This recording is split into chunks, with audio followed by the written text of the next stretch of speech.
that Charlie Kirk had always been a supporter of Israel, given that many of his donors are extremely pro-Israel, as Tucker said. In a way, that could have been the most alarming danger for Israel possible, the thing they were most worried about, that he was clearly moving away from that pro-Israel stance in a way that might have been almost a tipping point in right-wing politics. Just to give you one example of what Tucker was talking about, in April of 2025, this is what Charlie Kirk posted to X. Quote, "It's going unnoticed because so much other news is happening, but the war drums are beating again in DC. The warmongers worry this is their last chance to get the white whale they've been chasing for 30 years, namely an all-out regime change war against Iran." So he's denouncing and warning about the so-called warmongers, who he says have as their primary goal an all-out regime change against Iran. Who is he talking about there?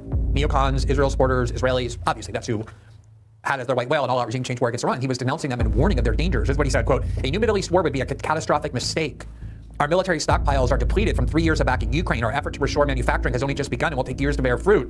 War could worsen our already immense deficit and international debt. Iran is larger than Iraq, Syria, and Afghanistan combined. A war would not be easy and could easily become a calamity. Thanks to President Trump's restraint during the first term, America has a golden opportunity to pull away from the Middle East quagmires for good. We shouldn't throw that opportunity away so that some DC has-beens can feel tough by sending young Americans to die yet again."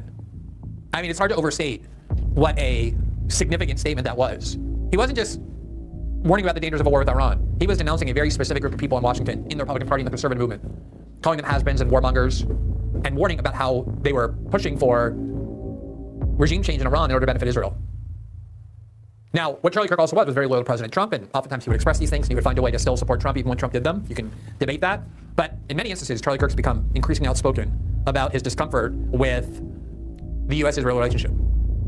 And now that Charlie Kirk can't speak for himself any longer, because he was just savagely assassinated, Benjamin Netanyahu popped up immediately to speak for him, to tell you who Charlie Kirk was when it came to Israel, not in Charlie Kirk's words, but in Netanyahu's. Here's what Netanyahu said on Wednesday. So this was the day after Charlie Kirk was killed. Quote, "Charlie Kirk was murdered for speaking truth and defending freedom, a lion-hearted friend of Israel.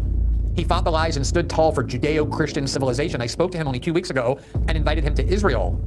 Sadly, that visit will not take place." Note that Netanyahu didn't indicate that Charlie Kirk had accepted that invitation or planned to go, and several sources very close to him indicate that he did not. Netanyahu added, "We lost an incredible human being. His boundless pride in America and his valiant belief in free speech will leave a lasting impact." Yes, Netanyahu was a very fervent believer in free speech. Rest in peace, Charlie Kirk. I mean, he just swooped in. He saw that opportunity, and you noticed, but the only thing that mattered was he was a stalwart friend of Israel. I spoke to him 2 weeks ago. So there's this outpouring of love for Charlie Kirk, and then comes Benjamin Netanyahu and say, "I loved him too. I'm mourning with you," because he was such a stalwart defender, champion of Israel.